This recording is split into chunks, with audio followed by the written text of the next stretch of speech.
Okay, so a Nintendo Direct was just released, and in the Direct, a brand new trailer for Tears of the Kingdom was revealed. And with the game releasing in less than 90 days, I think people are going to be quite disappointed with Tears of the Kingdom, and in this video I will be talking about why.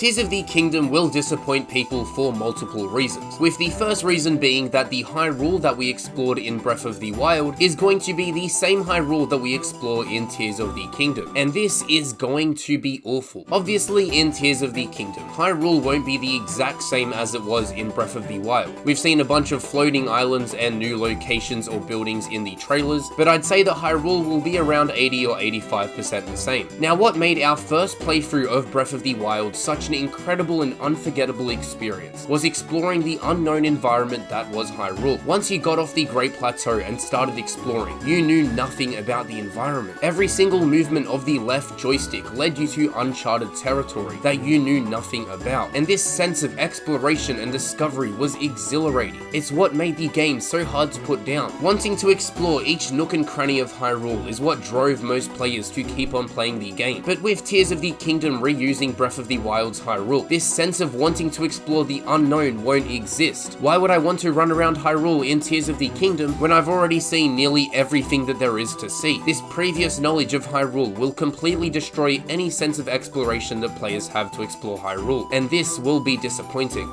Breath of the Wild is one of the best games of all time, there's no question about it, but that doesn't mean it doesn't have its problems. Now, I'd say the three main problems that people had with Breath of the Wild were the poor enemy variety, the lack of dungeons or good dungeons, and the weapon durability system. So far, we've seen about 10 minutes of trailer footage for Tears of the Kingdom, and two of these problems haven't been addressed at all, and so I don't think those two will be fixed. We've seen more enemies, which is great, but we haven't gotten a single peek at the new dungeons or if there will be a better weapon durability system. I'm sure Nintendo are aware what people didn't like about Breath of the Wild, and so it would make sense to show off the solutions to these problems in the trailers for Tears of the Kingdom, as it would make fans happy and more people would want to buy the game. So Nintendo not showing off solutions to the problems people had with Breath of the Wild makes me think that these problems aren't going to be fixed in Tears of the Kingdom, which I find quite disappointing, and I think a lot of other people will find disappointing as well.